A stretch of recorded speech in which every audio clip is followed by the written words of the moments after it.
She welcomed a homeless man into her home. Unaware he was a mafia boss obsessed with her, the rain in the city did not wash things clean. It only seemed to make the grime slicker, turning the potholes into black mirrors that reflected the neon vacancy signs flickering above. Alina tightened her scarf around her neck, ducking her head against the biting wind. It was 2 a.m, and her shift at the coffee shop had ended an hour later than scheduled because the evening closer had called in sick again. She could feel the ache in the arches of her feet. Every step toward her apartment building was a negotiation with gravity. She shifted the paper bag of day-old pastries she had salvaged from the dumpster bin pile, perfectly good croissants that the manager made them throw out, to her other arm. This was breakfast for Josh. It was lunch for Josh. It was the only way they were going to make rent this month without dipping into the emergency fund she kept hidden in a hollowed-out book on her nightstand. Alina was 24 years old, but tonight she felt ancient.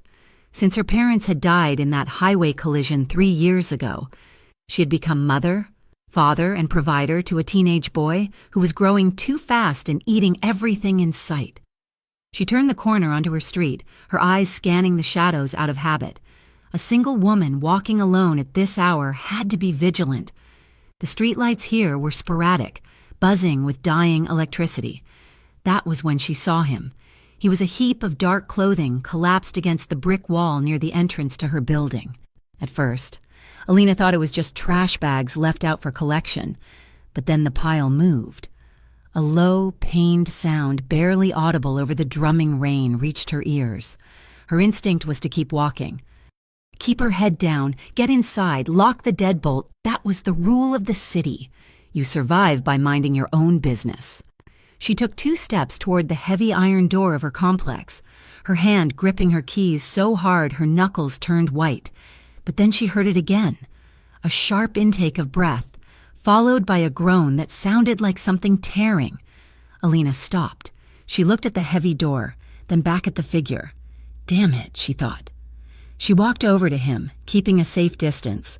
The man was large, even curled up in a fetal position. His clothes were soaked through. A heavy wool coat that might have once been expensive now coated in mud and oil. His dark hair was plastered to his skull.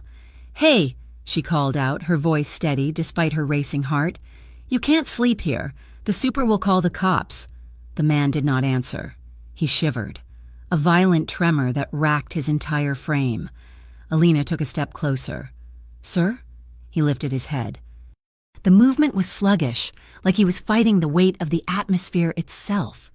When the streetlight caught his face, Alina felt the breath catch in her throat. He was battered. One eye was swollen shut, a vivid purple bruise blooming across his cheekbone. There was dried blood matting his beard and a nasty gash above his eyebrow that had reopened in the rain, sending a fresh rivet of crimson down his jaw. But it was his good eye that froze her. It was dark, almost black, and despite his injuries, it held a terrifying intensity. There was no plea for help in that gaze. There was only a cold, hard assessment. He looked like a wolf caught in a trap, wounded, but ready to bite the hand that reached for it. "Leave me," he rasped. His voice was like gravel grinding together. "You're hurt," Alina said, the observation stupidly obvious. She saw him clutch his side, his large hand pressing against the wet fabric of his shirt. The rain was washing away blood there, too. "Go away," he managed, trying to shift his weight, but his arm gave out and he slumped back against the wet bricks, his head lolling forward. Alina looked up at her apartment window on the 3rd floor. Josh was asleep. The apartment was small, barely enough for the 2 of them. This was dangerous. This was stupid. This was how horror movies started. But she looked at his hands. They were empty. He wasn't holding a weapon.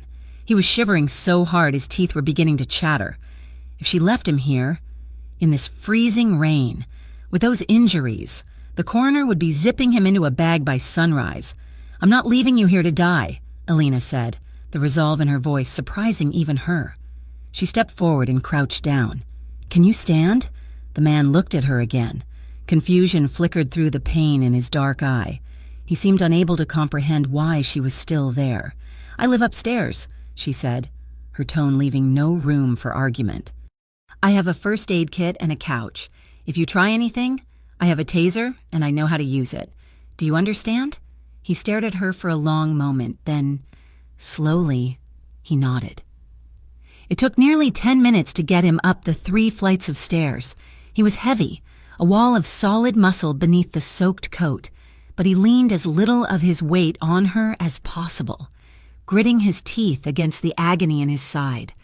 He smelled of rain, metallic blood, and something faintly expensive like cedar and tobacco buried under the grime. When they finally stumbled into her apartment, the warmth of the radiator hit them like a physical wall. Alina locked the door behind them, throwing the deadbolt, the chain, and the bottom lock. "Couch," she whispered. Pointing to the worn beige sofa in the living room, the man didn't argue. He staggered toward it and collapsed, not even bothering to remove his coat. He hit the cushions and was out, his breathing ragged and shallow. Alina stood there for a moment, her heart hammering against her ribs. She stared at the stranger in her living room. Mud was dripping onto her rug. "What have I done?" she asked herself. She moved quietly to check on Josh. Her brother was sprawled out on his bed, headphones still over his ears, oblivious to the world. She closed his door gently. She returned to the living room with a basin of warm water, a towel, and the first aid box. She approached the man cautiously. Up close, in the dim light of the hall lamp, he looked even more severe. His face was hard, defined by a strong jawline and a nose that looked like it had been broken once before. Years ago. She peeled the wet coat off him. He groaned but didn't wake. Underneath, he wore a dress shirt that was ruined, stained dark with blood on the left side. Alina hesitated, then unbuttoned the shirt to check the wound.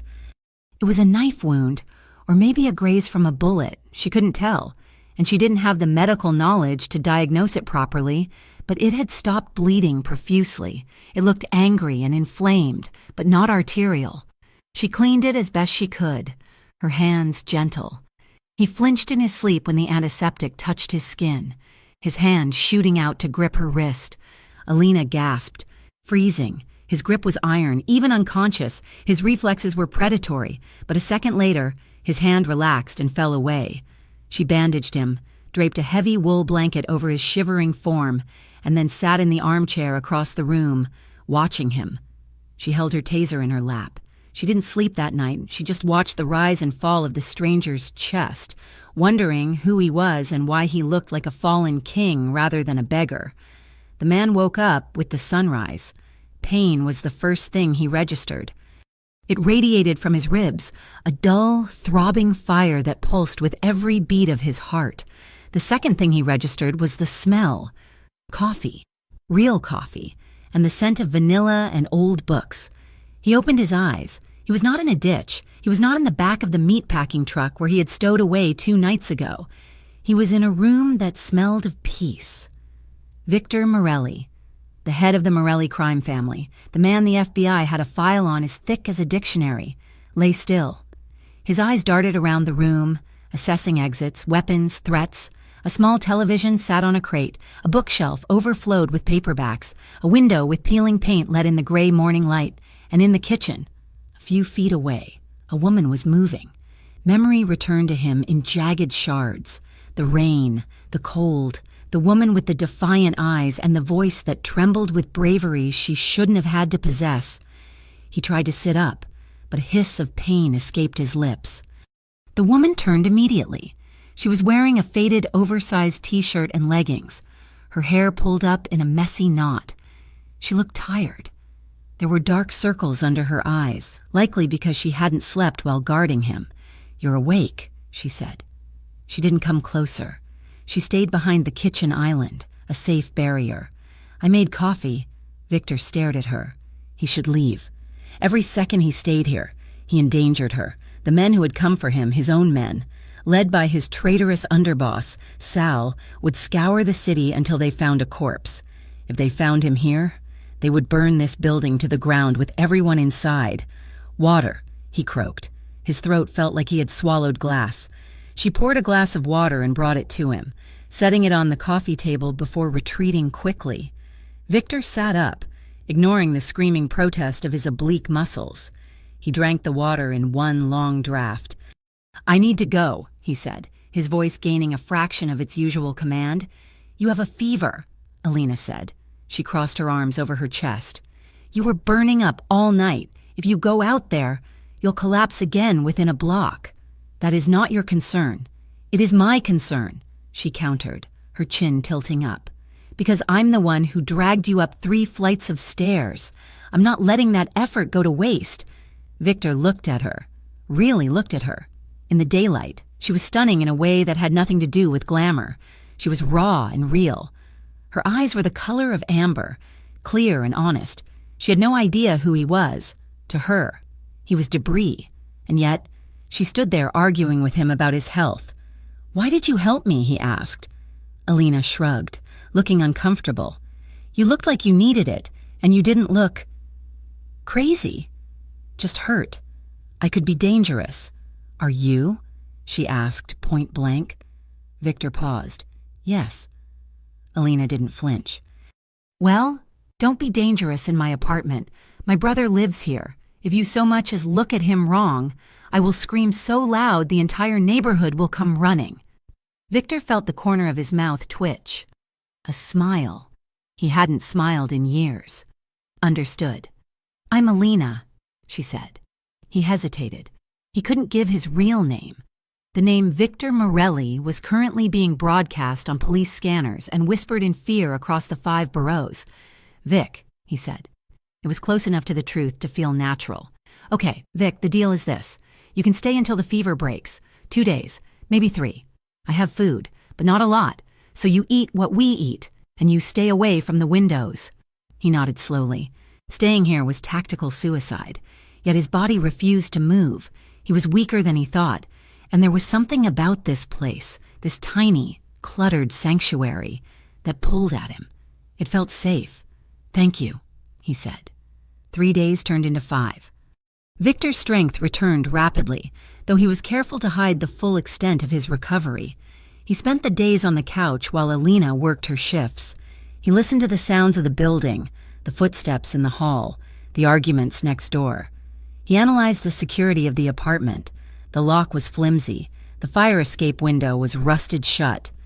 He made mental notes on how to fortify them without alerting her. He watched Alina. He watched her count out dollar bills on the kitchen table, her brow furrowed in worry. He watched her laugh with her brother, a lanky kid named Josh who stared at Victor with suspicion, before eventually warming up when Victor showed him how to fix the glitchy joystick on his game controller. Victor was fascinated by her. She was exhausted, constantly moving, carrying a burden too heavy for her narrow shoulders. Yet she never complained. She was soft with her brother and hard with the world. While she was at work, Victor's mind drifted back to the betrayal. Flashback. It had been a setup, a meeting in the warehouse district to discuss territory lines with the Russians. Sal had been driving. Sal, who Victor had trusted with his life since they were boys stealing hubcaps in Brooklyn. They had stopped at a red light. Victor had looked out the window, and he had seen the reflection in the side mirror, Sal exiting the car, leaving the engine running. Victor had moved a split second before the first bullet shattered the glass where his head had been. He had rolled, the car erupting into chaos as shooters emerged from the alley. He took 2 bullets, one in the shoulder, one grazing his ribs, before he managed to return fire and vanish into the labyrinth of the sewers. He had dragged himself through filth for miles, bleeding out, listening to the sirens and the shouting. He had emerged in Alina's neighborhood, a ghost in his own city. End flashback now, sitting in her living room. Victor felt a cold rage simmering in his gut. Sal thought he was dead. Good. Let him think about it. Let him get comfortable on the throne. A king was most vulnerable when he thought the war was over, but for now, Victor was just a homeless man on a beige couch. "You're staring," Alina said. Victor blinked. It was evening. Rain was lashing the windows again. Josh was at a friend's house for a study group. The apartment was quiet. Alina was standing near the couch, holding a fresh roll of gauze. "It's time to change that dressing." Victor sat up, wincing slightly for show. Though the pain had dulled to a manageable ache, He unbuttoned the flannel shirt she had found for him, an old one of her father's that was tight across Victor's broad shoulders. He shrugged it off, exposing his torso. Alina's breath hitched. Victor knew what she saw. It wasn't just the fresh wound on his side. His body was a map of violence. Old scars, knife marks, burn tissues. The history of his rise to power was written in white lines on his skin. She didn't look away. She sat on the edge of the coffee table, her eyes tracing the scars before meeting his gaze.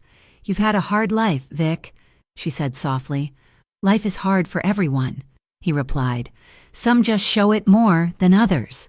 She reached out, her cool fingers peeling away the old tape. He watched her face. She was focused, her tongue poking slightly from the corner of her mouth. She smelled like vanilla and rain. He felt a sudden, overwhelming urge to touch her, to run his hand down the curve of her neck, to see if her skin was as soft as it looked. It was a dangerous thought. She was a civilian. She was innocent. He was a monster hiding in her living room. Alina finished cleaning the wound and applied a fresh pad. She began to wrap the gauze around his ribs. To do so, she had to lean in close. Her hair brushed against his shoulder. The heat of her body radiated toward him. "Lift your arm," she murmured. He obeyed. She reached around him to pass the roll of gauze to her other hand. For a moment, she was practically embracing him. Her cheek hovered inches from his bare chest. She froze. Victor stopped breathing. She could feel his heart beating, a slow, powerful thud against his ribs. He could feel the tremble in her hands. Alina pulled back slightly, her eyes lifting to meet him. They were wide, darkened by a sudden awareness. The air in the room seemed to vanish, replaced by a thick, electric tension that hummed between them. She looked at his lips. He saw it. A subconscious flicker. Victor's hand moved without his permission. He caught her wrist, his thumb brushing over her pulse point. Her heart was racing. "Alina," he said. His voice was a low rumble, a warning and a caress all at once. She didn't pull away. She stared at him, paralyzed by the sudden shift in dynamic. The injured stray dog was gone. The man sitting before her was intense, powerful, and looking at her with a hunger that should have terrified her. "I should finish," she whispered, her voice breathless. "Yes," Victor said, but he didn't let go of her wrist. "You should—" They stayed like that for 5 heartbeats. The rain drummed against the glass. The city outside ceased to exist. There was only the heat of his hand on her skin and the question hanging in the silence between them. Finally, Victor slowly released her. Alina jerked back as if burned. She fumbled with the gauze, her movements frantic and clumsy now. She finished the wrapping without looking at him again. Her face flushed a deep pink. "There," she said, standing up quickly. "Good as new." She retreated to the kitchen, putting the width of the room between them. Victor watched her go. He leaned his head back against the couch cushions, closing his eyes. He was in trouble. Sal and the traders were a problem he could solve with bullets and strategy. But this woman with the amber eyes who had saved his life? He was beginning to realize that leaving this apartment was going to be the hardest thing he had ever done. And the longer he stayed, the more he wanted to keep her. Not just safe, but his. The obsession had taken root. And Victor Morelli never denied himself what he wanted. The healing process was an ugly business, but for Victor Morelli, it was familiar territory. His body was a roadmap of trauma, stitched together by expensive surgeons and pure, spiteful willpower.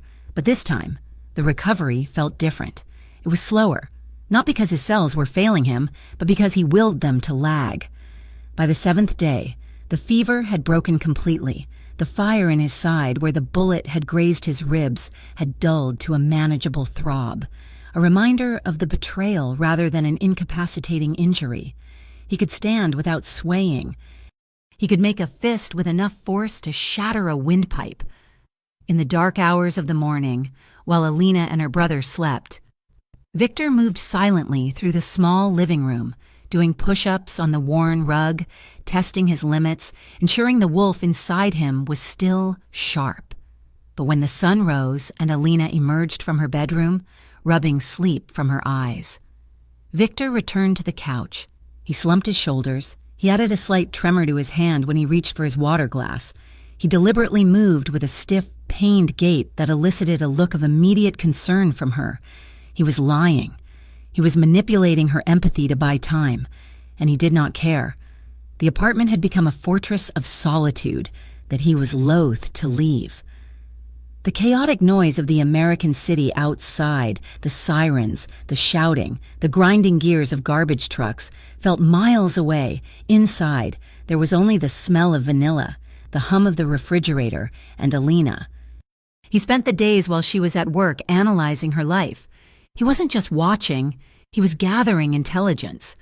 He learned that she kept her tips in a glass jar above the fridge, counting them every Friday with a furrowed brow. He learned that she skipped lunch to afford fresh vegetables for Josh's dinner. He learned that she hummed old jazz standards when she thought she was alone, her voice smoky and melancholic. He memorized these details with the same intensity he used to memorize the shipping routes of his contraband or the names of a rival family's lieutenants. To Victor, information was controlled, but with Alina, the control felt slippery.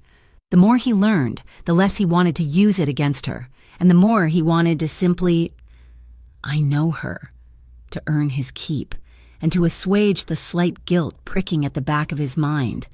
Victor began to make himself useful. It started small.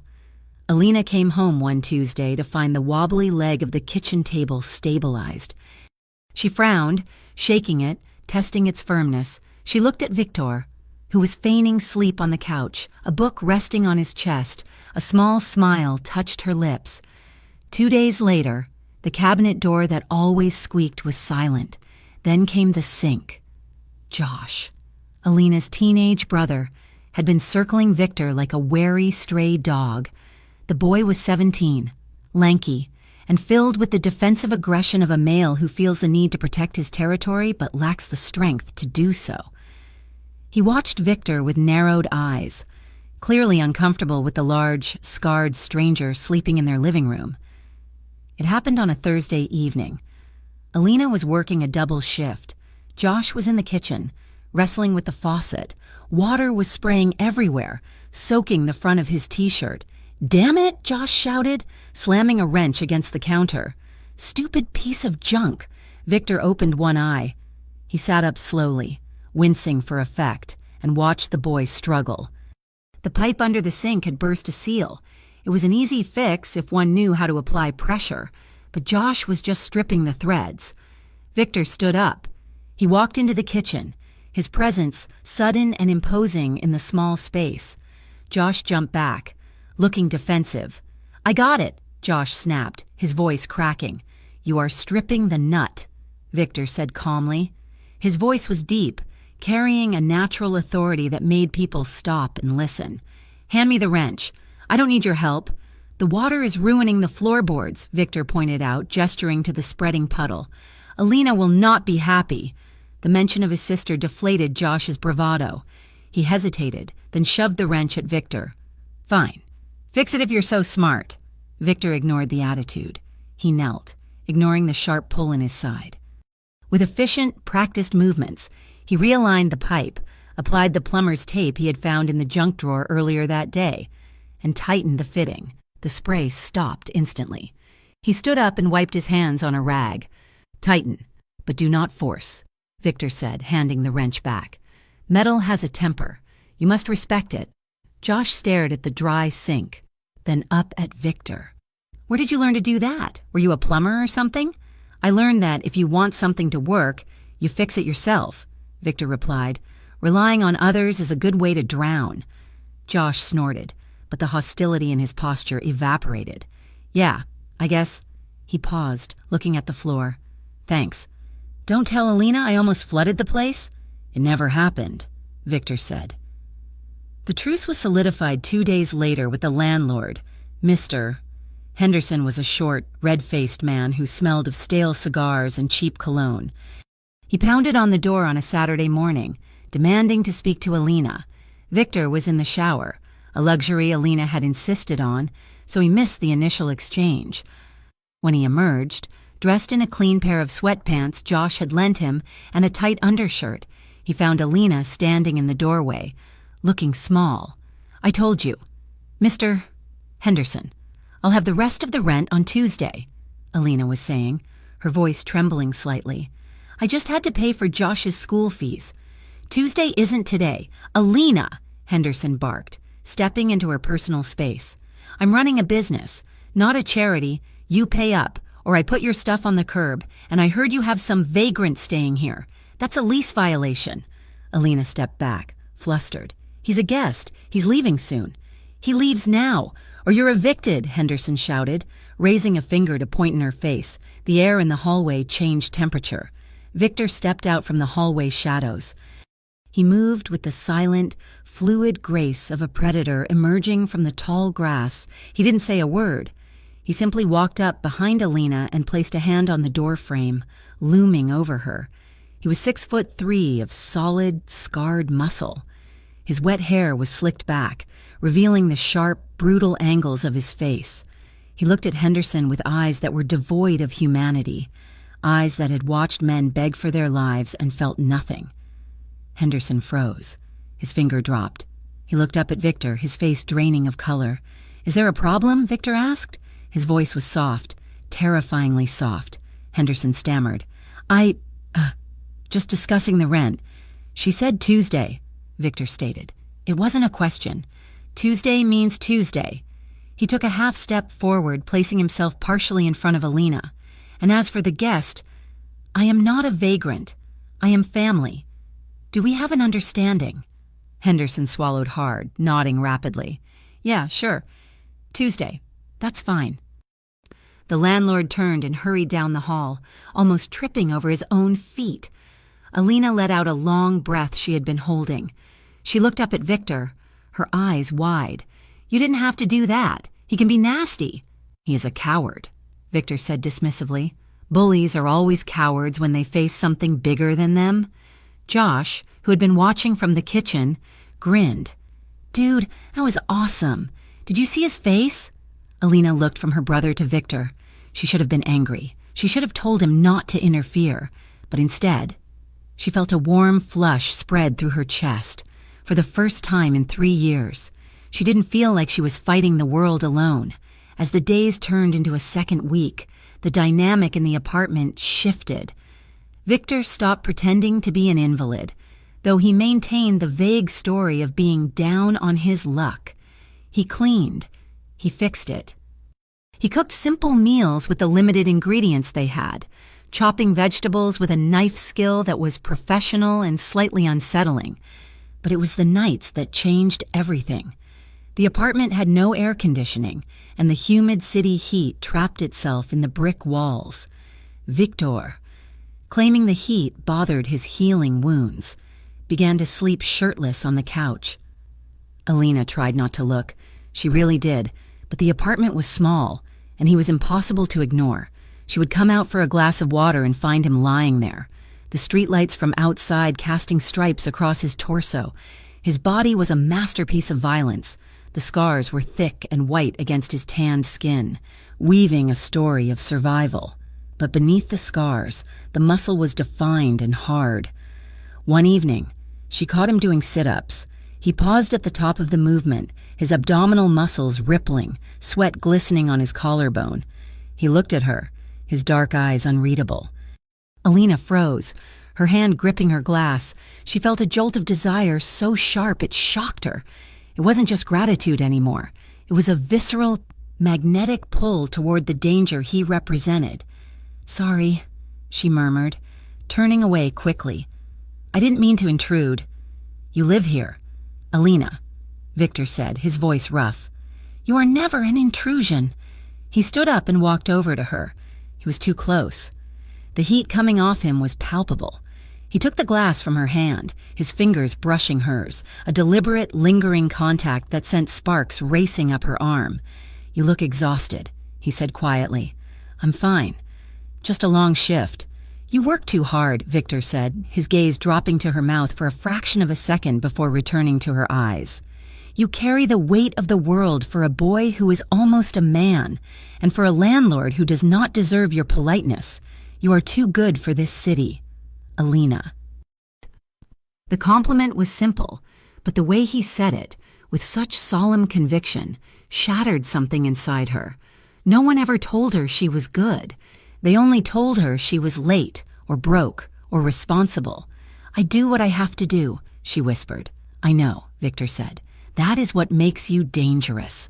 A woman who sacrifices everything is a woman who has nothing left to lose. He handed the glass back to her and returned to the couch, leaving her standing in the kitchen. Trembling. The storm hit on a Friday night. It was a violent summer squall that turned the sky a bruised purple and rattled the window panes in their frames. Alina and Victor were alone. Josh was staying overnight at his friend's house to study for finals. The wind howled through the alleyways, sounding like a chorus of ghosts. Then, with a loud crack of thunder, the world went black. The power outage plunged the apartment into total darkness. Alina gasped, freezing in the middle of the living room. Stay where you are, Victor's voice came from the dark, calm and grounding. I have a lighter. A moment later, a spark flared, illuminating Victor's face. He moved to the kitchen drawer where she kept the emergency candles. Soon, 3 small flames were dancing on the coffee table, casting long, flickering shadows against the walls. The atmosphere transformed instantly. The shabby apartment softened. The peeling paint disappeared in the gloom, leaving only the golden circle of light around the couch. Well, Alina said, sitting on the rug near the coffee table. There goes Netflix. Victor sat on the floor opposite her, leaning his back against the couch. The candlelight caught the sharp angles of his cheekbones and the depth of his eyes. I prefer this. Silence is rare. Alina found a bottle of cheap red wine she had been saving for a special occasion, or a disaster. She uncorked it and poured them each a glass. They drank in silence for a while, listening to the rain hammer against the glass. The intimacy of the moment was overwhelming. The storm had isolated them from the rest of the world, creating a pocket of time where only the two of them existed. Tell me about him, Victor said suddenly. Alina looked up, startled. Who? The man who made you think you have to apologize for taking up space. Alina gripped her wine glass. She looked into the flame. His name was Mark. We dated for 2 years. He wasn't meaningful. Not really. He just made me feel small. If I laughed too loud, he'd shush me. If I wanted to apply for a better job, he'd tell me I wasn't qualified. He chipped away at me until I wasn't sure there was anything left. She took a large swallow of wine. I guess I'm still trying to find the pieces. Victor watched her, his expression darkening. He was a weak man. Only weak men need to make women feel small to feel big themselves. And what about you, Vic? Alina asked, emboldened by the wine and the darkness. Who hurt you? And don't tell me you fell down some stairs. I see the scars. Victor swirled the wine in his glass. He debated how much to say. The truth would send her running. A lie would build a wall. He chose the middle path. Greedy men, Victor said, his voice low and bitter. I built something, an empire of sorts. I gave people jobs, protection, and order. I trusted men I called brothers, but ambition is a rot. They wanted what I had, but they did not want to bleed for it, so they tried to take it. He looked at her, and for a moment the mask slipped. Alina saw the ancient, weary rage in his eyes. I lost everything in one night. Well, he continued, my home, my name, my life. I woke up in the rain, bleeding, with nothing but the clothes on my back. Alina's heart ached for him. She heard a story of a failed business partner, perhaps a construction contractor or a corporate executive who had been embezzled. She didn't hear the Mafia dawn. She just heard about a man who had been betrayed. I'm so sorry, she whispered. She shifted closer to him on the rug, drawn by his pain. Do not be, Victor said. It clarified things. It showed me who was loyal, and it led me here. The thunder rolled again, shaking the floorboards. The lights flickered but didn't return. Alina flinched at the noise, instinctively leaning toward him. Victor didn't move away. He shifted. allowing her to settle against his side. Her head found a resting place on his shoulder. It felt natural. Right. She could smell him. The scent of rain, the soap she bought, and that underlying, masculine musk that was uniquely his. His body was hard as stone, warm and solid. "You make me feel safe," Alina admitted, her voice barely audible over the rain. "I don't know why. You're a stranger. You could be a serial killer for all I know, but I feel safe." Victor turned his head. His face was inches from hers. "I am not safe. Alina, I am the opposite of safe." Alina lifted her head. She looked at him. In the candlelight. His mouth looked soft. The bruise on his cheek had faded to a yellow shadow. The intensity in his eyes was no longer terrifying. It was compelling. She didn't think so. She just acted on the pull that had been tugging at her since the moment she saw him in the rain. She leaned in. Victor went still. He could have stopped her.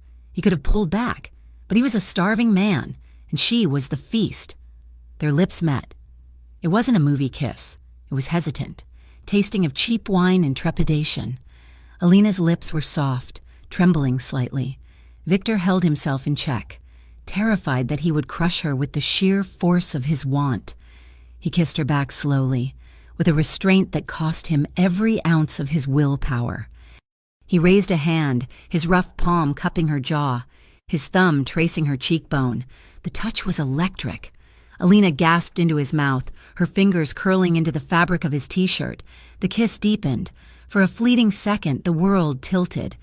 Alina felt consumed, wrapped in a darkness that promised to protect her from everything. Then, reality crashed back in, the disparity between them. The secrets he was hiding, the suddenness of it all. Alina pulled back, gasping for air. Her eyes were wide, her pupils blown. She scrambled backward on the rug, putting distance between them. I can't," she stammered, her hand flying to her mouth. "This isn't right. You're staying here, and you're recovering, and I don't know what I'm doing." She was flustered, her cheeks burning crimson. Victor didn't reach for her. He stayed exactly where he was, his hand slowly lowering to his knee.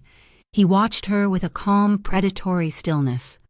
He saw her panic, but he also saw the arousal she couldn't hide. "It is okay, Alina," he said, his voice steady. "You do not need to apologize." "I should go to bed," she said hurriedly, standing up on shaky legs. "I have an early shift. The candles. You can blow them out. Good night, Alina," he said. She fled to her room, closing the door with a click that echoed in the silent apartment. Victor sat in the dark, illuminated only by the dying flames. He touched his lips where hers had been. He could still taste her. She thought it wasn't right. She thought she could run from this. Victor stared at the closed door. The obsession wasn't just a spark anymore. It was an inferno. He would burn down the city to keep her safe, but he would also burn down her resistance. He blew out the candle, plunging the room into darkness, and smiled. She was already his. She just didn't know it yet.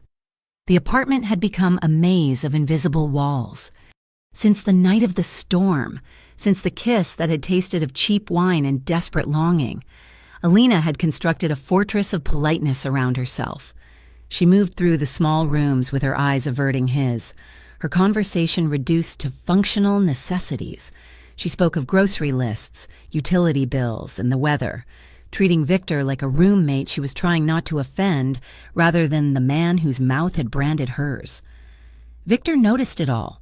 He saw the way she hesitated before entering a room he was in, the way her breath hitched if he moved too suddenly, the way she fled to the safety of her bedroom the moment dinner was over. A lesser man would have been insulted. A younger man would have pushed, demanded an explanation, or tried to force a confrontation to break the tension. Victor Morelli did neither. He was a hunter who had learned patience in the hardest of schools. He understood that Alina was not retreating because she felt nothing.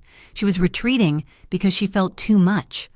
She was a creature of order, of safety, and he was the chaos that threatened to upend her carefully curated survival. So, he let her build her walls. He respected the distance she placed between them, moving around her like a silent shadow. But while he gave her space, he did not retreat. He simply changed his strategy. He cleaned the apartment until it sparkled. He cooked dinner so that it was ready the moment she walked through the door. Exhausted from her shift, he engaged Josh in long conversations about cars and history, earning the boy's loyalty and, by extension, making himself indispensable to the household. He was embedding himself in her life, root and stem. He was making sure that when she finally stopped running, she would realize he was already the foundation she was standing on. However, while he played the role of the recovering stray by day, his nights belonged to the ghost of Victor Morelli. He waited until the rhythm of the apartment settled into the heavy silence of deep sleep. At 2 a.m, when Alina's breathing was steady and rhythmic in the next room and Josh was snoring softly, Victor rose. He moved with the silence of a phantom. He dressed in dark clothes, a black hoodie Josh had discarded, pulled low over his face, and his own coat, now cleaned and mended. He checked the knife he had pilfered from the kitchen block. It was a poor substitute for his usual Sig Sauer, but in the hands of a man who knew 19 ways to disable a human body, it was lethal enough. He slipped out the fire escape window, descending the rusted iron stairs into the alleyway. The city at night was a different beast than the city of the day. It was his kingdom, even if he was currently exiled from the throne. Victor kept to the shadows, avoiding the main avenues where cameras and patrols lingered. He moved toward the industrial district, to a dive bar called the Rusty Anchor. It was a place where low-level enforcers and informants gathered to drink away their guilt and trade secrets. He needed to know the landscape. He needed to know who had ordered the hit, who was currently running his operations, and how deep the rot went. He entered through the back, blending into the smoky haze of the room. He didn't approach the bar. He stood in the darkest corner, nursing a glass of whiskey he paid for with cash he had lifted from a pickpocket earlier that evening. He listened. The chatter was illuminating. "Sal is clearing house," a voice grumbled from a nearby booth. "Anyone who was loyal to Morelli is getting cut, or worse. Morelli is dead," another voice replied, sounding nervous. "They found the car burnt out by the docks." "Yeah, but nobody—" "Sal is paranoid. He has guys watching the hospitals, the morgues. He thinks Victor is going to pop out of the ground like a zombie." Victor's grip on his glass tightened. Sal, his childhood friend, his underboss, the man he had trusted to watch his back, was the one holding the knife. The confirmation didn't bring relief. It brought a cold, calculated fury. He gathered intel for 3 nights. He learned that Sal was struggling to hold the territories. The Russians were pushing in from the east. The streets were messy. The order Victor had maintained for a decade was crumbling into anarchy. On the 4th night, his luck ran out. He was leaving a pool hall in Queens, having eavesdropped on a conversation between 2 runners. He had his hood up, his head down, walking with the heavy, limping gait he used as a disguise. A car idled at the traffic light, a black Lincoln town car. Victor sensed eyes on him. It was an instinct, a prickle at the base of his neck that had saved him a dozen times before. He didn't look up. He kept walking, turning into an alleyway. But as he turned, the window of the Lincoln rolled down. A face appeared, a man named Marco, an old soldier who had once driven for Victor. Marco's eyes widened. He stared at the silhouette moving into the darkness. He saw the profile, the specific way the man held his shoulders. "Boss?" Marco whispered to the empty air. The light changed. The car behind honked. The Lincoln accelerated away, but the damage was done. A ghost had been spotted. The whisper would start as a rumor, but by morning, it would be a roar. Victor Morelli was not dead. Victor returned to the apartment at 4 a.m, adrenaline coursing through his veins. He knew the clock was ticking now. His sanctuary was compromised. He needed to move, to strike, to finish this war before it came to Alina's doorstep. But as he climbed back through the window and locked it, the exhaustion hit him. His side ached. The physical toll of the double life was catching up.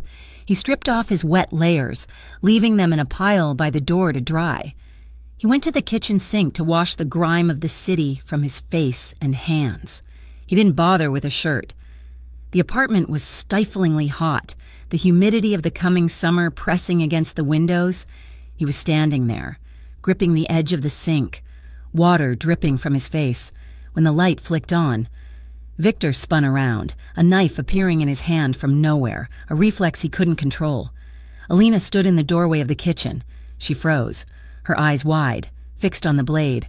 She was wearing a thin cotton sleep shirt, her hair messy around her face. She looked soft, terrified, and beautiful. Victor lowered the knife instantly, setting it on the counter with a clatter. "I apologize," he said, his voice rough with fatigue. Reflex. Alina didn't move. She didn't look at the knife. She was looking at him. She had seen his chest before, briefly, in the dark or through the gaps of a shirt, but under the harsh fluorescent light of the kitchen, there was no hiding. His torso was a tapestry of violence. The fresh, pink scar on his ribs from the assassination attempt was just the newest addition. There were old bullet wounds on his shoulder, a jagged knife slash across his pectoral muscle, and burns on his left side that twisted the skin. Alina took a step forward, then another. She moved like she was in a trance. "Vic," she whispered. She stopped inches from him. The heat radiating off his body was immense. He could smell her sleep-warm scent, vanilla and lavender. She reached out. Her hand trembled slightly, but she didn't pull back. Her fingertips brushed the jagged white line of the oldest scar, the one that ran from his collarbone to his sternum. Victor stopped breathing. His muscles locked tight, every instinct screaming at him to pull away, to hide the ugliness of his reality. But he couldn't move. Her touch was like a brand. "What happened to you?" she asked softly, her eyes lifting to his. There was no judgment in them, only a profound, aching sadness. "Who did this?" Victor looked down at her. He wanted to lie. He wanted to tell her it was a car accident, a construction job gone wrong, anything to keep the illusion of the harmless handyman alive. But looking into her amber eyes, the lie died in his throat. "War," he said simply. "You were a soldier?" "Not for a country," Victor replied, his voice a low rumble. He covered her hand with his own, pressing her palm flat against his beating heart. "Some men lose wars. Alina, they die in the mud. I survived mine." The admission hung in the air. It was a warning. "I am violent. I am a survivor. I am dangerous." Alina didn't pull her hand away. Instead, her gaze dropped to his mouth. The air in the kitchen grew heavy, charged with the static electricity of weeks of unsaid things. "You're hurt," she whispered, her voice catching. "I am healing," he corrected. "You have so much pain written on you. And you," Victor murmured, stepping closer until her thighs bumped against his, "have so much light written on you. It terrifies me." The dam broke. Alina made a small, desperate sound in her throat. She surged up on her toes, her hands flying to his neck, tangling in the hair at the nape of his neck. Victor didn't hesitate this time. He caught her, his arm sweeping around her waist, crushing her against him. His mouth crashed down on hers. This was not the hesitant, wine-flavored kiss of the power outage. This was raw. It was the collision of two worlds. He tasted rain and whiskey. She tasted mint and sweetness. He kissed her with a starving man's desperation, devouring her sighs. Alina responded with equal fervor. All the caution she had built up, all the sensible reasons to stay away, incinerated in the heat of his touch. She opened to him, her tongue meeting his, a silent battle for dominance that neither wanted to win. Victor groaned low in his throat. He lifted her effortlessly, spinning her around and pressing her back against the cool metal of the refrigerator. Alina wrapped her legs around his waist, locking her ankles together, pulling him closer until there was no space left between them. His hands were everywhere, rough palms sliding up her bare thighs, gripping her hips, mapping the curve of her spine through the thin fabric of her shirt. He worshipped her skin with a reverence that bordered on religion. "Victor," she gasped against his lips, using his full name for the first time. "I am here," he growled, burying his face in the curve of her neck, biting gently at the sensitive spot where her pulse hammered. "I am right here." The sensation of his stubble against her soft skin sent shivers racing down her spine. She arched her back, her hands gripping his broad shoulders, feeling the power coiling beneath his skin. They were on the precipice. The kitchen, the apartment, the secrets, it all faded. There was only the friction of skin, the ragged sound of their breathing, and the overwhelming need to be closer, deeper. Victor's hand moved up her thigh, his thumb brushing the hem of her panties. Alina stiffened. It was a subtle movement, but Victor felt it instantly. He froze. He pulled back, his forehead resting against hers. His breathing was harsh, his heart thundering against her chest like a trapped bird. He waited. Alina was trembling. Her eyes were closed, her face flushed, her lips swollen, but her body was tense. She started, her voice shaky. "I don't know who you are." The words were a bucket of ice water. Victor slowly lowered her legs until her feet touched the linoleum. He kept his hands on her waist to steady her, but the intimacy had shifted. The spell was broken. "You know me," Victor said intensely. "You know the man who fixes your sink. You know the man who watches you sleep to make sure you are safe. That is me." "But there's more," she whispered, opening her eyes. "There's so much more, isn't there? The scars, the way you look at people, the way you handle a knife." Victor stepped back. "The loss of contact and physical pain. Yes, there is more. I can't do this if I don't know the truth," Alina said, wrapping her arms around herself as if suddenly cold. "I can't give myself to a ghost. Vic!" Victor looked at her, his expression tormented. He wanted to tell her. God. He wanted to lay it all at her feet, his empire, his sins, his heart. But telling her now, while Sal was hunting, would only paint a target on her back. Ignorance was her only shield. "I cannot tell you yet," he said, his voice hollow, "for your own safety." Alina looked at him for a long moment, searching for something in his face. Disappointment flickered in her eyes. "Then we shouldn't be doing this," she said quietly. She turned and walked out of the kitchen. Victor stood alone under the buzzing fluorescent light, his body burning, his mind racing. He had tasted heaven, and now he had to send it away to keep it from burning down. The next morning was a master class in denial. Alina moved through the apartment with a brisk, blind efficiency. She poured coffee. She made toast. She reminded Josh to take his biology textbook. She did not look at Victor. She did not acknowledge the man sitting at her table, the man whose taste was still lingering on her tongue. She acted as if the night before had been a fever dream. Victor followed her lead. He didn't press. He drank his black coffee and read a discarded newspaper. But his eyes followed her every movement. The tension in the room was thick, a physical weight that pressed down on their chests. It wasn't the awkwardness of before. This was the simmering, volatile pressure of unspoken passion and unresolved conflict. Josh, oblivious as always, ate his cereal and complained about a math test. "I'm going to be late," Alina announced, grabbing her purse. She paused at the door, her hand on the knob. She hesitated, half turning as if to say something to Victor. "Be safe," Victor said, not looking up from the paper. Alina's jaw tightened. "You too." She left. Victor waited until the door clicked shut. Then he moved. He went to the window. Peering through the slats of the blinds, he scanned the street below. It was a typical morning.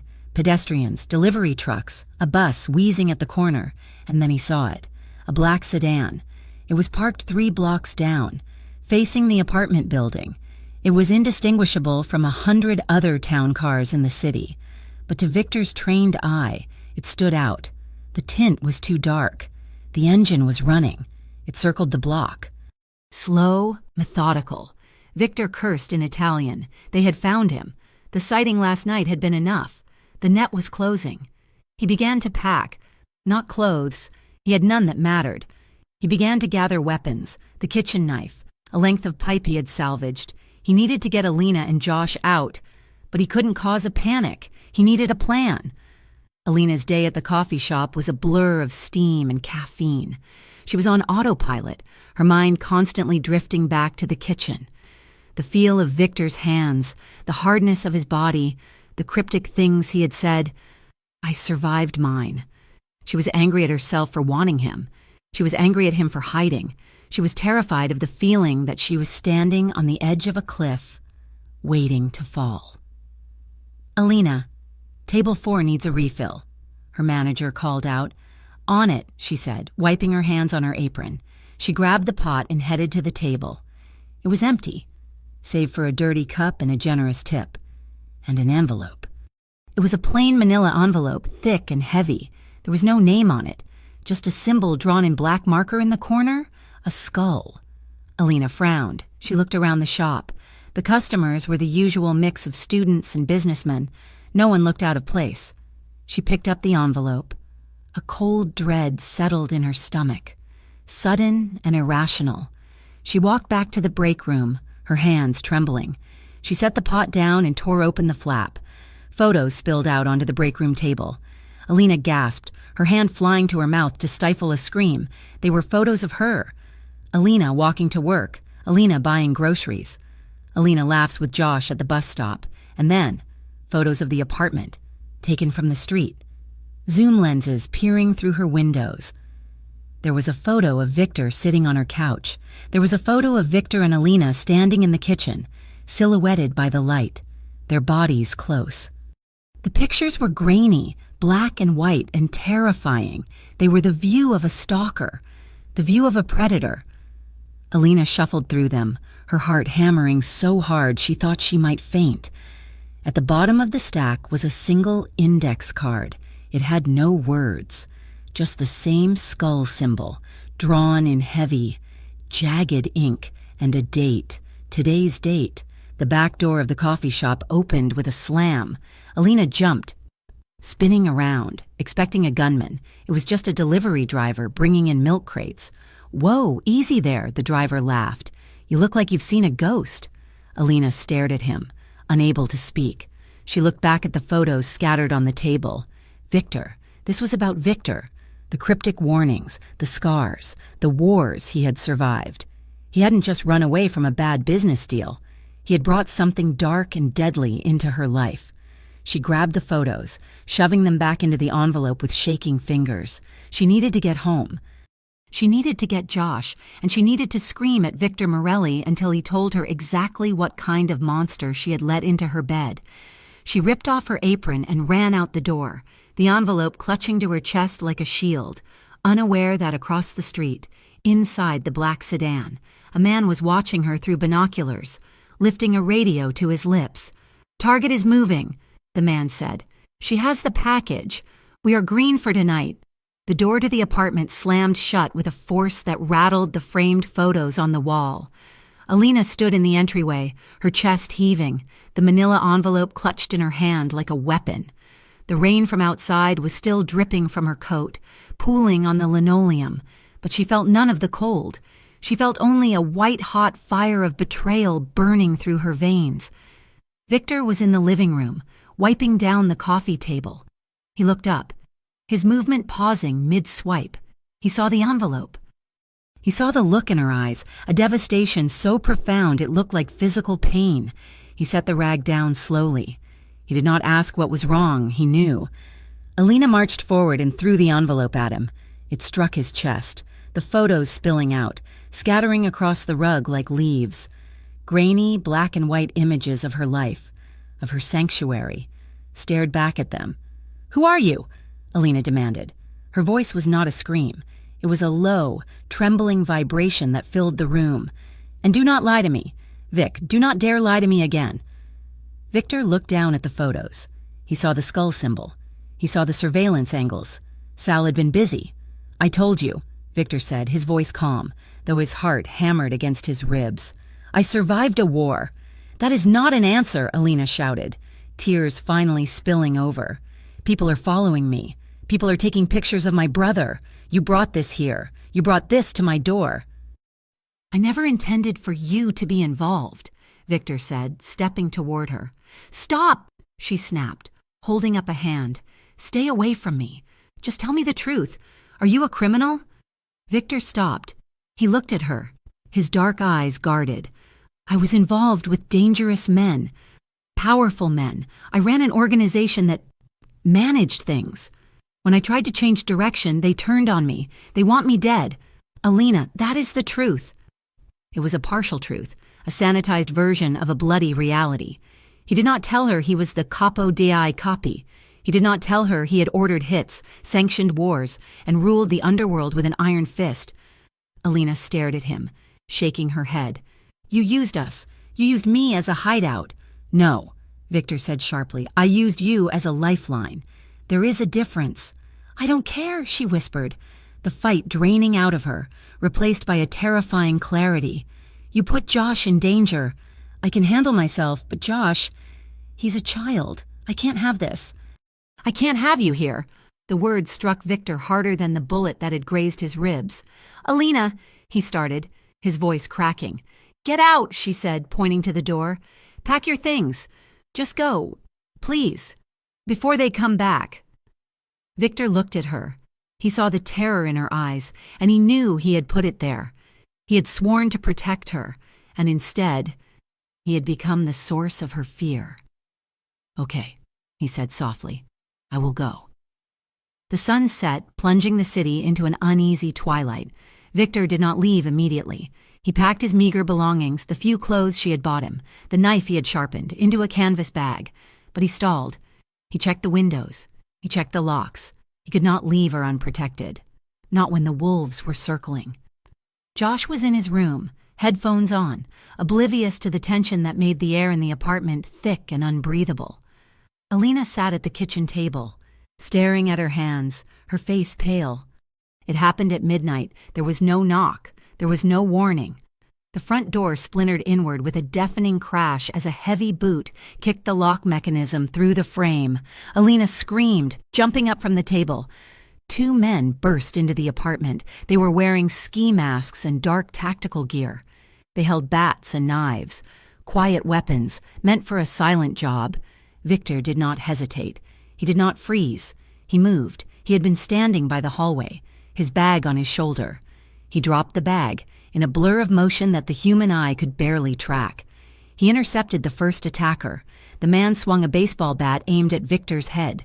Victor ducked, the bat whistling harmlessly through the air where his skull had been a microsecond before. Victor stepped into the guard, driving his elbow into the man's throat with a sickening crunch of cartilage. The man dropped the bat, clutching his neck, gagging. The second man lunged for Alina. "No!" Victor roared. He grabbed the falling bat from the floor and threw it. It struck the second attacker square in the back of the knees. The man buckled. Falling forward, Victor was on him instantly. He wasn't the gentle handyman who fixed sinks. He was a demon. He grabbed the man by the hair and slammed his face into the linoleum floor. Once, twice, 3 times. Blood sprayed across the pristine white cabinets. The first man, gasping for air, tried to pull a knife from his belt. Victor turned, his face a mask of cold, calculated violence.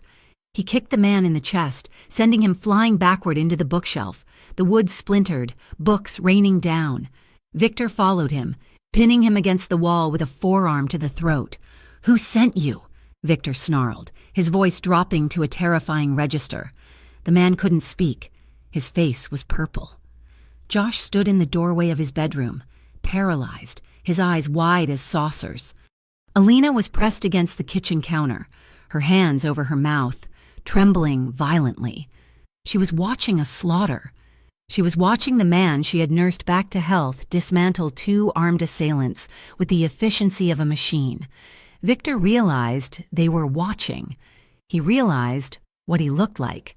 He knocked the man unconscious with a precise blow to the temple and let him slide to the floor.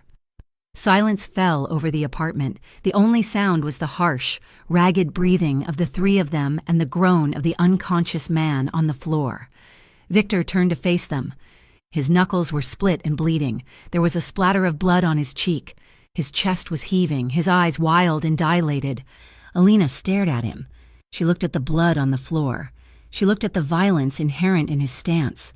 "Victor," she breathed, the name of a ghost on her lips. Victor took a step toward her, then stopped when she flinched.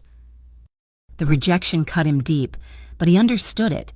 He looked from her to Josh, then back to her. "You wanted me to leave." Victor said, his voice rough, vibrating with adrenaline. "If I had left 5 minutes ago, you would be dead. Do you understand?" He pointed a shaking finger at the unconscious men. "They did not come to talk. They came to scrub the site." Alina began to cry. It was a broken, hysterical sound.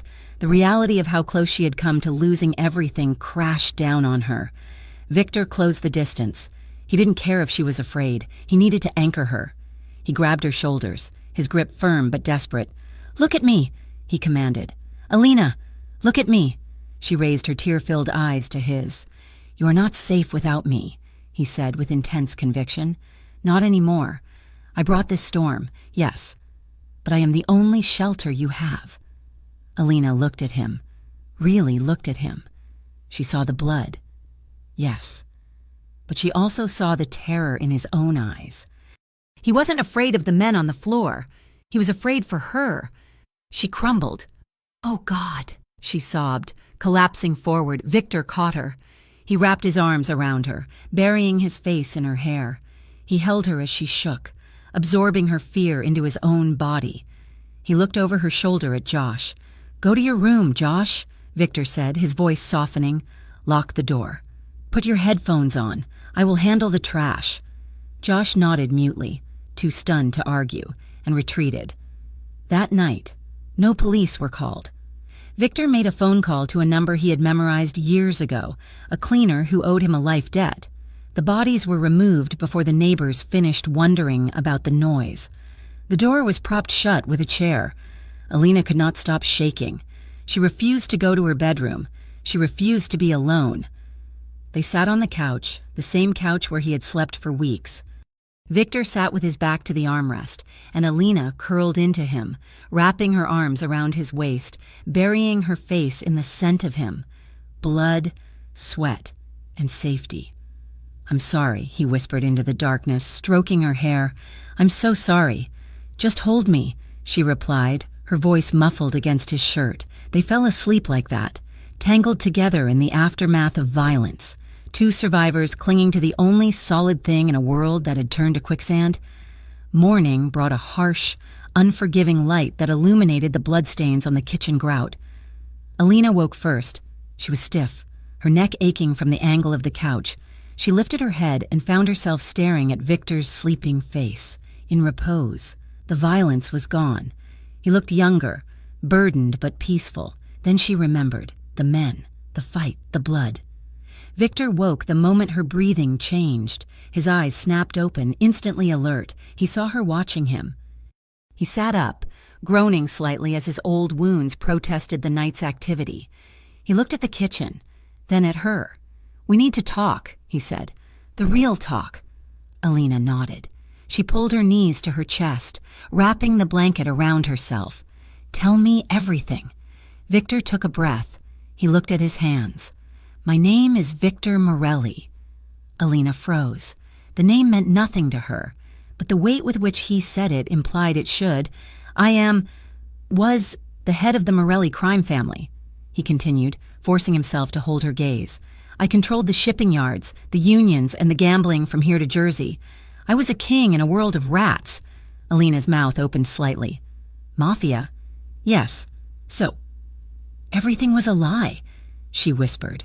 "The homeless man, the helplessness, the injury was real," Victor said earnestly. "The betrayal was real. Sal, my second in command, tried to kill me. I crawled to your doorstep because I had nowhere else to go. But I stayed because of you."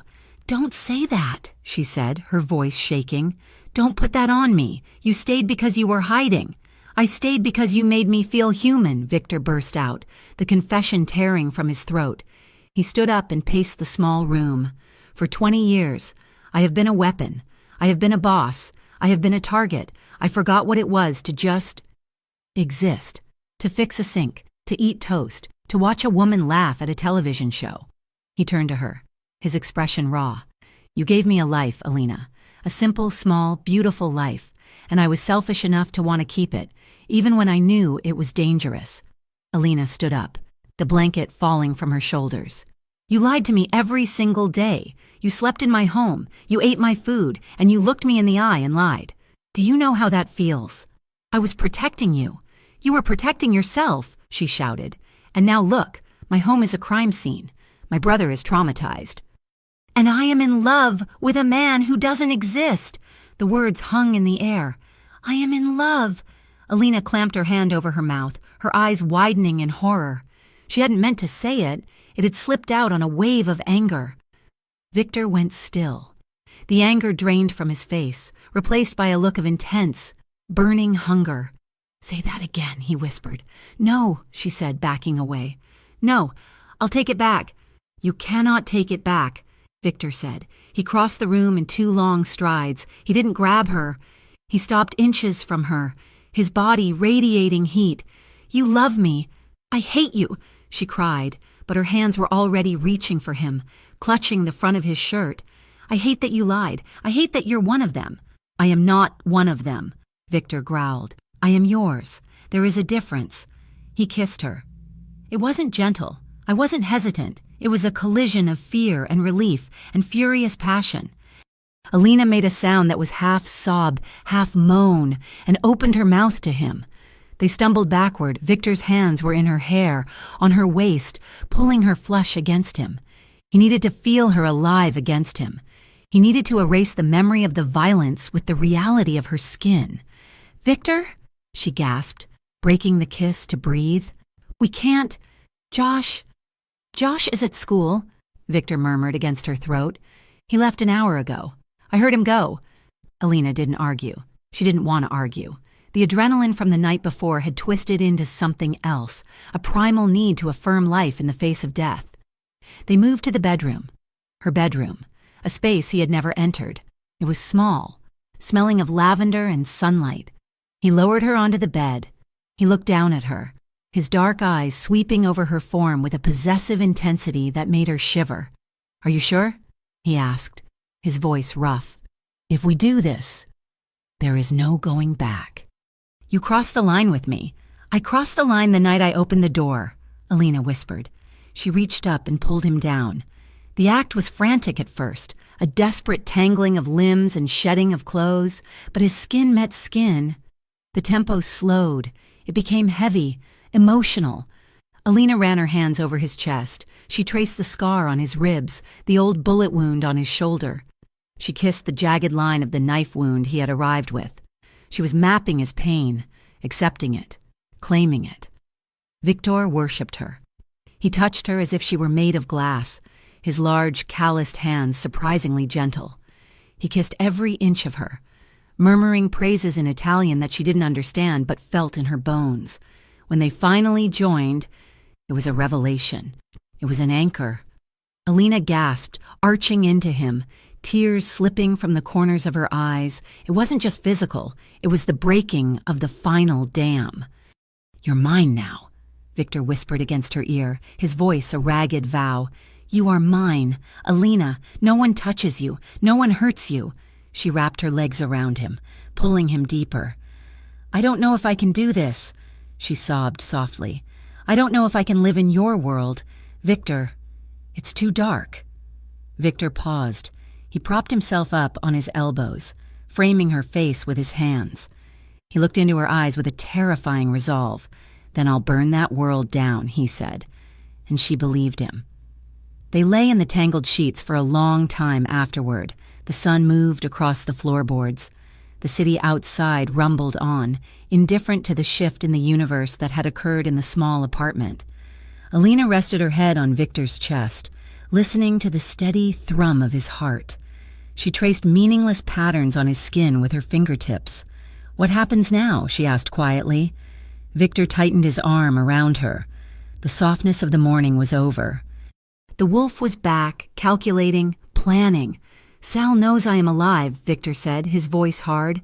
The men last night, they were scouts. The next wave will be an army. I cannot hide anymore. So we run? Alina asked. No, Victor said. If we run, they chase. We will look over our shoulders for the rest of our lives. I will not let you live like that. He sat up, the muscles in his back shifting. I have to end it. I have to cut the head off the snake. Alina sat up too, pulling the sheet around her. Fear pricked at her heart again. But it was different now. It wasn't fear of him. It was fear for him. What are you going to do? I'm going to finish the war, Victor said. He looked at her, and a sad smile touched his lips. But first, I need to make sure you and Josh are safe. I have a safe house, a place no one knows about. I need to take you there. And you? I have to go back into the fire, he said. Alina grabbed his hand. You promise you'll come back. You promise me, Victor. He kissed her knuckles, one by one. I survived death once to find you. Alina, I will not let death take me before I have had a lifetime with you. I promise. It was a promise he intended to keep, even if he had to kill every man in the city to do it. The morning light that filtered into the safe house, a nondescript high-security apartment in a quiet suburb, was gray and unforgiving. Alina reached out across the mattress, her hand seeking the warmth of solid muscle and scarred skin. She found only cold sheets. She sat up, her heart giving a frantic, hollow thump against her ribs. The room was silent. Josh was still asleep in the second bedroom, his soft snoring the only sound in the stillness. On the pillow next to her lay a single sheet of hotel stationery. Alina picked it up, her fingers trembling. The handwriting was sharp, angular, and rushed. I'll fix this. Wait for me. There was no signature. There didn't need to be. It was so quintessentially Victor, commanding, protective, and infuriatingly vague. He had gone back into the fire, just as he had promised he would, leaving her safe behind walls of brick and anonymity. Alina crumpled the note in her fist, a mixture of fear and anger rising in her throat. He had left her. Again. After everything they had shared the night before, the raw confessions, the desperate intimacy, he had slipped away like a thief in the night to wage a war he might not survive. She spent the morning pacing the small living room, checking the news on her phone every 5 minutes. Josh woke up, sensing the tension immediately. But for once, he didn't ask questions. He just ate his cereal and watched the door, holding a baseball bat across his lap as if he were the new guard dog. By noon, the confinement was suffocating. Alina needed air. She needed to feel like she wasn't a prisoner in her own life. Against Victor's strict instructions to stay inside, she walked out onto the small balcony. It was on the 4th floor, overlooking a quiet street lined with oak trees. It felt safe enough. She was wrong. 5 minutes later, a buzz came from the intercom system by the door. Alina froze. No one knew they were here. Victor had been meticulous. She approached the monitor cautiously. The grainy black and white camera revealed a woman standing at the main entrance. She was stunning, dark hair pulled back in a severe bun, wearing a coat that cost more than Alina made in a year. She wasn't police. She wasn't a hitman. She held up a piece of paper to the camera. On it, written in thick marker, was, I know who he is. Let me in. Alina buzzed her in. It was a reckless decision born of desperation for answers that Victor refused to give. When the woman arrived at the door, she didn't look like a threat. She looked like ice. Her eyes were cold, assessing Alina with a mixture of pity and disdain. You must be the barista, the woman said, her voice smooth and cultured. She stepped inside without waiting for an invitation, her heels clicking on the hardwood. I expected more. Who are you? Alina asked, standing her ground, though she felt woefully underdressed in her jeans and oversized sweater. I am Sophia, the woman said, removing her leather gloves finger by finger. Victor's fiancé, or rather, I was, before he decided to play dead and live in squalor. Alina felt the blood drain from her face. Fiancé? He never mentioned a fiancé. Sophia laughed, a brittle, humorless sound. Of course he didn't. Victor doesn't talk about things he considers settled business. Our families arranged the union years ago. It was a merger of empires. He was supposed to marry me to secure the southern territories. She walked closer to Alina, invading her personal space. She smelled of expensive perfume and malice. I'm here to warn you, little girl, Sophia said softly. You think he loves you. You think because he slept in your bed and fixed your sink that he is a reformed man.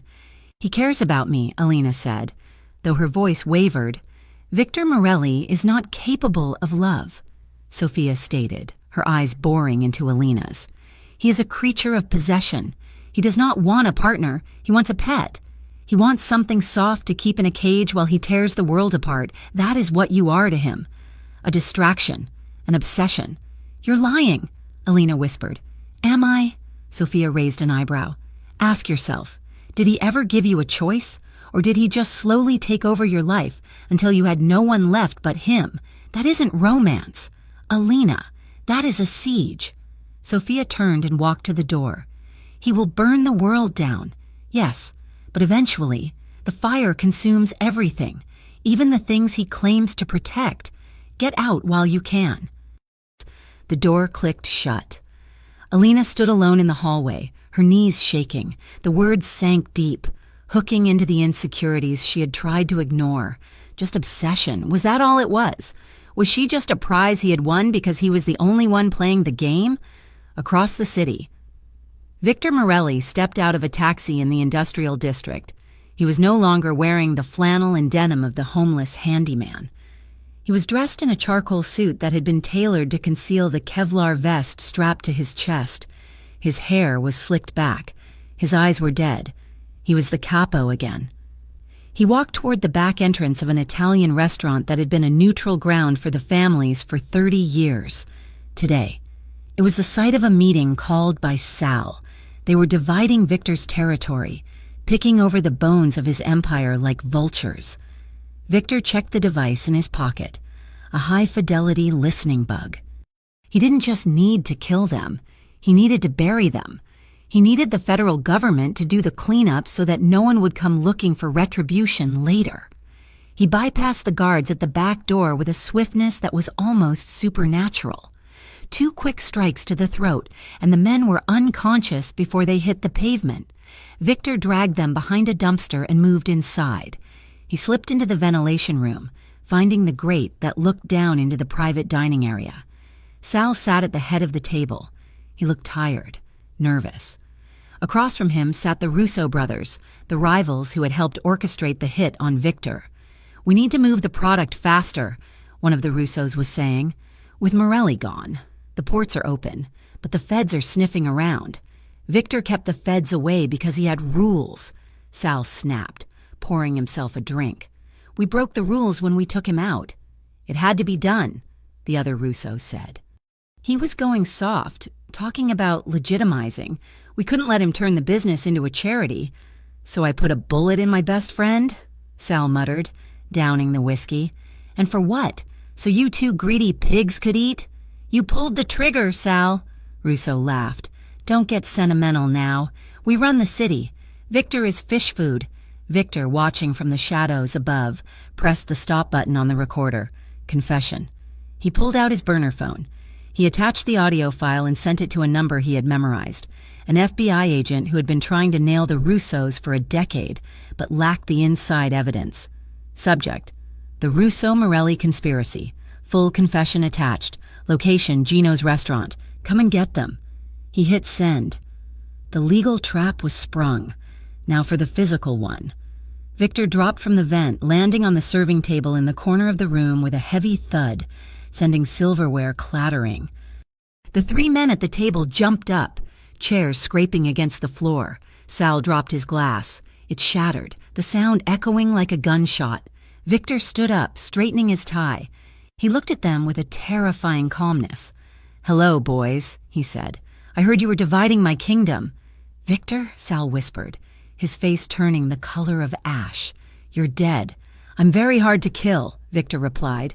He drew 2 pistols from his jacket, not the clumsy street weapons he had used before, but his own custom Berettas he had retrieved from his cache. "Kill him!" Russo screamed, reaching for his own weapon. The room erupted. Victor dove behind the heavy oak bar as bullets shredded the wood where he had been standing. He wasn't fighting for territory anymore. He wasn't fighting for pride. He was fighting for the woman waiting in the safe house. He was fighting for the right to go back to her and be the man she thought he was. He popped up, firing 2 controlled shots. One of the Russo brothers fell, a red blossom appearing on his chest. "You traitor!" the surviving Russo roared, flipping the heavy table for cover. Sal was frozen, staring at Victor. "I had to. Vic, they made me." "You chose," Victor called out over the gunfire. "We always have a choice. Sal." The gunfight was brutal and short. It was a close-quarters nightmare of ricocheting bullets and splintering wood. Victor moved with lethal efficiency, flanking the surviving Russo brother and ending him with a precise shot. But as he turned to face Sal, a hidden door in the kitchen burst open. 2 more enforcers, men Victor didn't recognize, rushed in with shotguns. Victor took them down, but not before the thunderous roar of a 12-gauge tore through the air. Victor felt a sledgehammer impact to his left shoulder, spinning him around, then a second impact to his thigh. He hit the ground hard, his vision swimming. Sal stood over him, hand shaking, holding a small pistol. "I'm sorry, Vic, I really am." Victor looked up at his old friend. He saw the sirens flashing blue and red against the windows outside. The FBI had arrived. The trap had worked perfectly, except for the blood pouring out of him. "Don't be sorry," Victor wheezed, raising his right hand. "Be faster." He didn't shoot. He didn't have to. The front doors burst open. "FBI! Drop the weapon!" Sal turned, startled. Victor slumped back against the ruined bar. The world was going gray at the edges. The sounds of the agents shouting, the cuffs clicking, Sal screaming, it all faded into a dull roar. He closed his eyes. He thought of the note. "Wait for me." He hoped she was still waiting. The news report broke at 3 in the afternoon. Alina was sitting on the couch, staring blankly at the wall. Sophia's poison still circulating in her veins. Josh had the TV on low volume. "Breaking news," the anchor announced, her face grave. "A massive shootout has occurred at a restaurant in the industrial district. Sources say it involves high-ranking members of the Morelli crime family. Federal agents have arrested several individuals, but reports confirm multiple fatalities." Alina's head snapped up. "The bodies of 2 unidentified men have been removed," the reporter continued, "and 1 man, believed to be the instigator of the conflict, has been rushed to St. Jude's Hospital in critical condition." The screen flashed to a shaky cell phone video taken by a bystander. It showed paramedics wheeling a gurney toward an ambulance. The figure on it was motionless, covered in blood, but one hand hung off the side. Alina saw the ring, a simple silver band on the pinky finger. It was the only piece of jewelry Victor wore. "Victor!" she screamed. She didn't think so. She didn't consider Sophia's warning. She didn't consider the danger. She grabbed her keys. "Josh, stay here," she yelled, already running for the door. "Alina, wait!" Josh shouted. But she was gone. The drive to the hospital was a blur of running red lights and terrifying prayers. "Don't die, you promised. You promised you'd fix it." When she arrived at St. Jude's, the emergency wing was swarming with police. It was chaos. Alina pushed through the crowd, her eyes wild. "I need to see him," she demanded at the nurse's station. "Victor Morelli. Where is he?" The nurse looked up, startled by the woman's intensity. "Ma'am, that area is restricted. He's in police custody and surgery." "I don't care." Alina slammed her hand on the desk. He's my fiancé." The lie tasted like ash, but it was the only key she had. "Please, is he alive?" The nurse softened slightly. "He's in surgery. Gunshot wounds to the shoulder and leg. Massive blood loss. It doesn't look good." Alina collapsed onto a plastic chair in the waiting room. She sat there for 6 hours. She watched the police officers guarding the hallway. She watched the doctors rushing in and out. She thought about what Sophia had said. He wants a pet, an obsession. She thought about the way Victor had looked at her when he fixed her sink, the way he had held her during the storm, the way he had shielded her body with his own when the men broke in. That wasn't possession, that was a sacrifice. Sophia was wrong. Sophia knew the monster, but she didn't know the man. Alina knew the man. Finally, a doctor emerged. He looked exhausted. He spoke to the police officers, who nodded and stepped aside. Then he looked at Alina. "Are you the family?" he asked. "Yes," Alina said, standing up on numb legs. "He's out of surgery. He's stable, but barely. You can see him for 5 minutes. The officers will be right outside." Alina walked into the ICU room.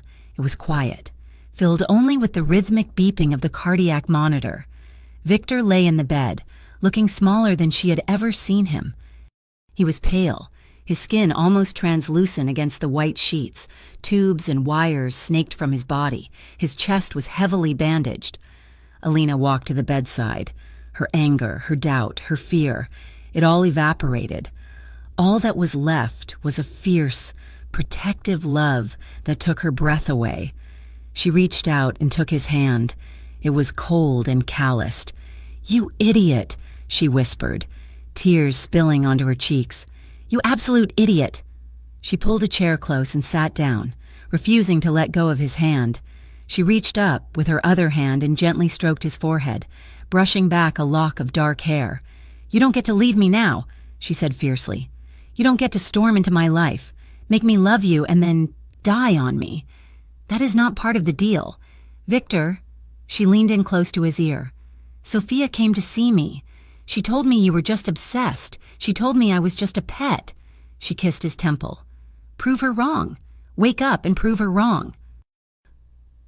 She sat there for an hour, ignoring the nurses who told her time was up, the police officers, sensing the gravity of the situation.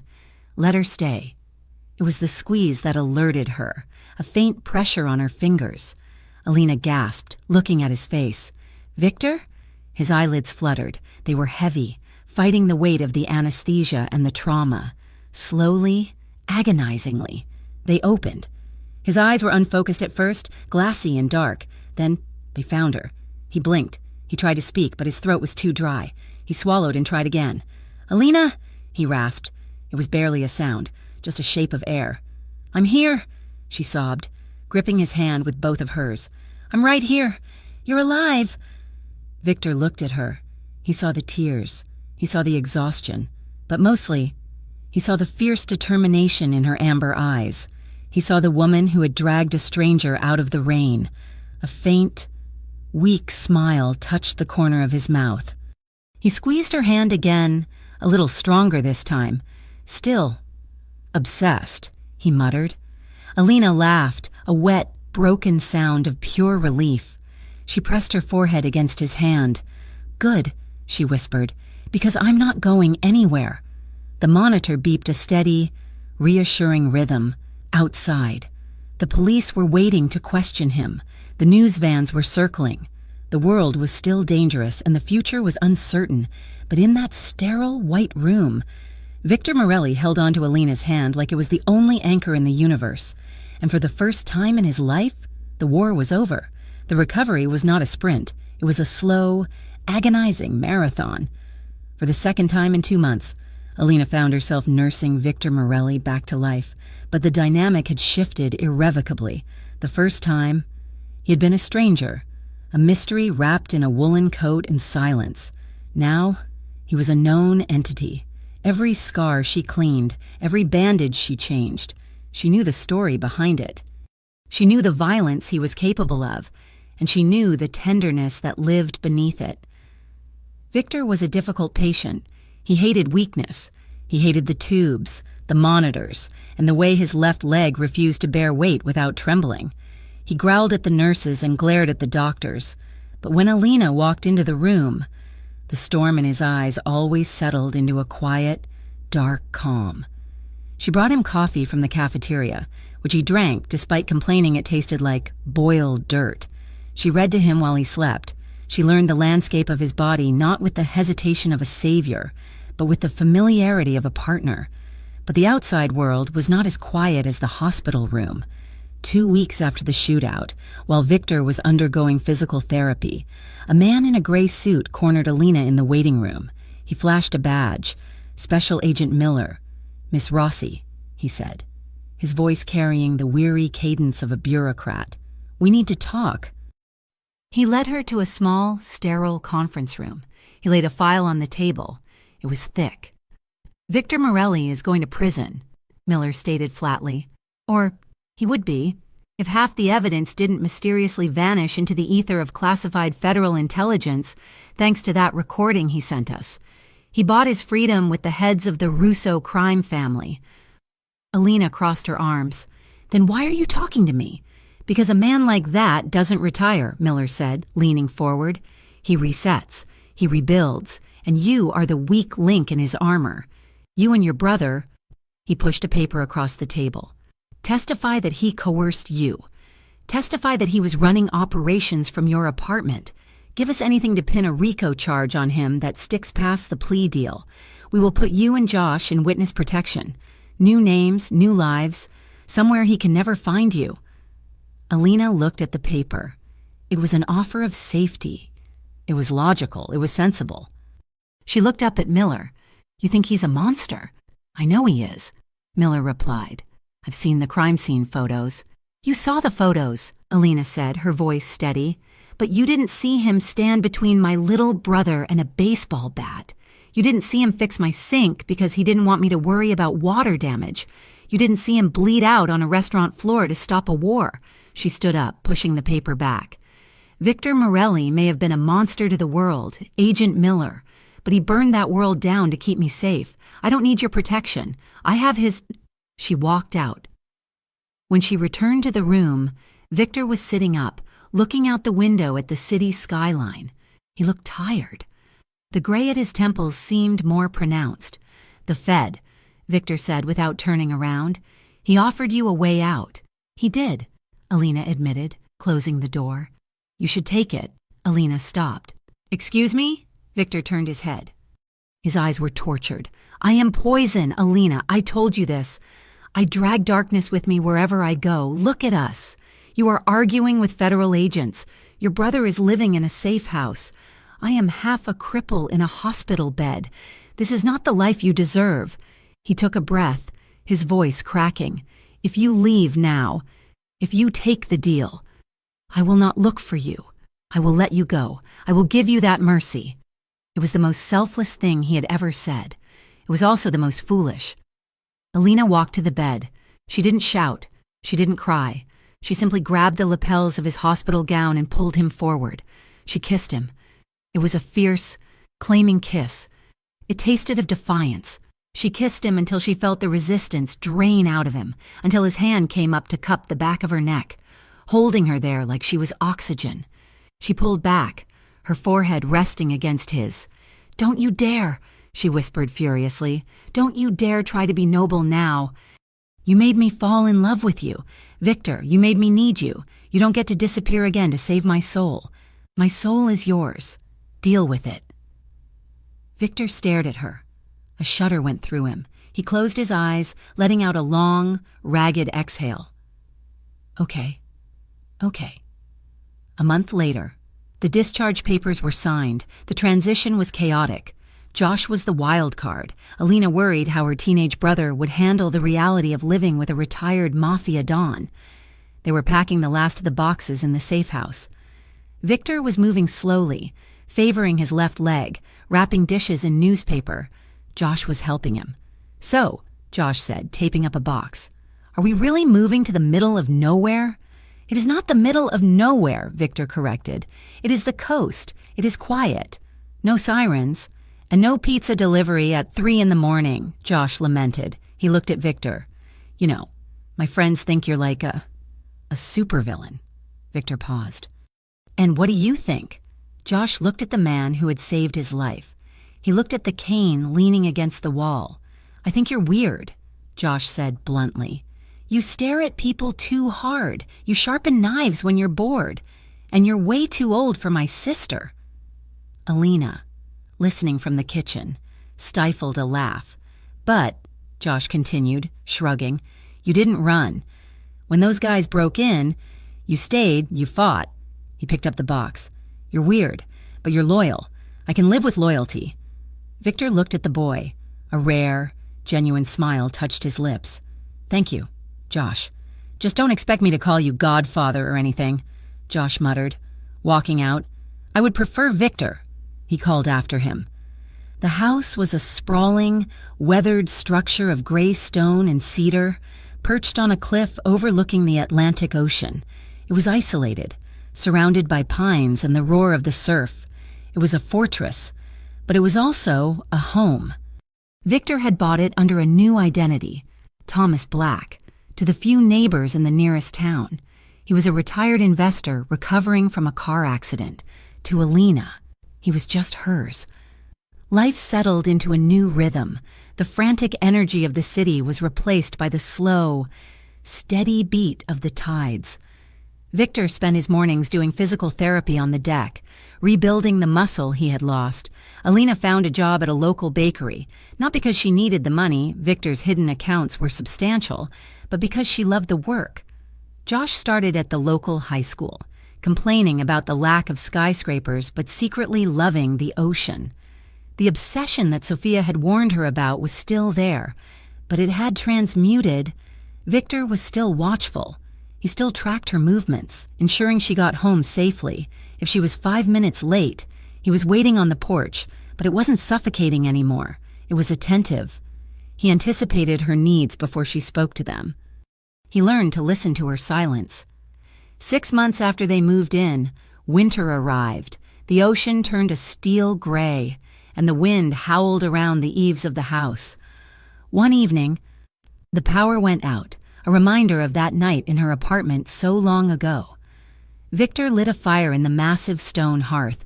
The living room was bathed in the warm, flickering glow of the logs. The wind battered the windows, but inside, it was safe.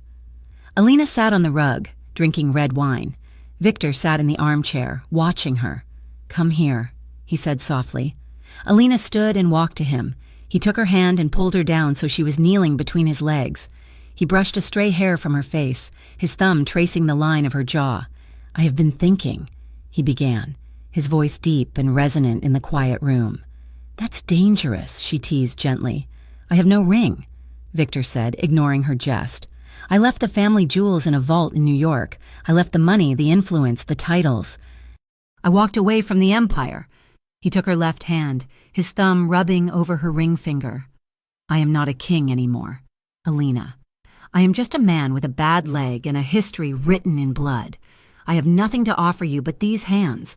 He held them up, large, scarred, capable of terrible violence and incredible gentleness, and this heart, which beats only because you commanded it to. He leaned forward, his dark eyes locking onto hers with an intensity that made the world stop. "Will you keep me?" he asked, broken parts and all. Alina felt the tears prick her eyes. It wasn't a flowery speech, it was a surrender. "You aren't broken, Victor," she whispered. "You're just textured." She kissed his palms. "Yes, I will keep you. I will keep you forever." Victor let out a breath. Pulling her up into his lap, he kissed her, and the firelight seemed to dance across their skin. "Marry me," he murmured against her lips. "Here, now, in this room. No priests, no audience, just us." "Yes," she breathed. "Yes." He carried her to the rug in front of the fire. The lovemaking that followed was slow, deliberate, and overwhelmingly emotional. There was no rush, no desperation of imminent danger. There was only the luxury of time. Victor undressed her with reverence. He treated her body like a holy site, his hands worshipping every curve, every hollow. He kissed the pulse at her throat, the soft skin of her stomach, the inside of her wrists. "You are mine," he whispered, the old possessiveness flaring up but softened by love. "You are the only thing that is real." "I'm yours," Alina replied, arching into his touch, her hands tangling in his hair. "I'm yours." When he entered her, it was a homecoming. They moved together in the firelight, a rhythm as old as the ocean outside. Alina looked up at him, seeing the raw emotion on his face, the vulnerability he showed only to her. She ran her fingers over the scar on his chest, the one he had gotten saving her. It was a map of their journey.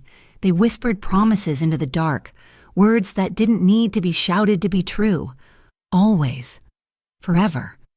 Just us. When they finally lay still, wrapped in a tangle of limbs and blankets, watching the embers fade, Alina knew that the war was truly over. Epilogue. Spring came to the coast in a riot of wildflowers and salt spray. Alina sat on the stone bench in the garden Victor had built for her. It was filled with hardy, resilient plants that could survive the salt air, roses, lavender, sea thrift. Down on the beach below, she could see two figures. Josh was throwing a stick for a stray dog they had adopted, and Victor was walking beside him. Victor's limp was barely noticeable now. He walked with his head up, looking at the horizon, not looking for threats, but simply watching the waves. Alina smiled, wrapping her cardigan tighter around herself against the breeze. She thought back to that rainy night in the city.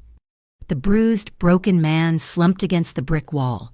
The decision to stop, the decision to open the door. I let a stranger in, she thought. I let a ghost sleep on my couch. She watched Victor stop and point something out to Josh, a ship on the horizon. Maybe. He placed a hand on Josh's shoulder, a gesture of paternal guidance. I found the man who would burn the world just to see me smile. As if sensing her thoughts, Victor turned. He looked up at the cliff. Even from this distance, she could feel the weight of his gaze. He didn't wave. He just watched her. Sophia had called it obsession, and maybe, in the beginning, it was the desperate fixation of a drowning man clinging to a raft. But as Victor began to walk up the path toward her, his eyes never leaving her face, Alina knew the truth. Obsession takes. Love gives, and Victor had given her everything. He reached the top of the path and stopped before her. He reached out, brushing a strand of wind-blown hair from her cheek, his touch as gentle as a breeze. "You are smiling," he said quietly. "I am," Alina replied. "I was just thinking how lucky I am." Victor shook his head slowly. "No, I am the lucky one, the homeless man who found a queen." He leaned down and kissed her, and the sound of the ocean faded away, leaving only the beat of two hearts that had survived the fire to find peace. Fade out. Thank you so much for listening to this story. I hope you enjoyed the journey of Alina and Victor as much as I enjoyed writing it. It's been a roller coaster of emotions, danger, and romance. I would love to hear from you. Please leave a comment down below telling me where in the world you are listening from. It is always amazing to see how far these stories travel.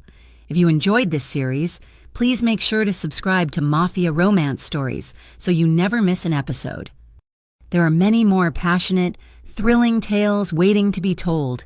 Share your thoughts in the comments in English. What was your favorite part? Did you like the ending? I can't wait to read what you think.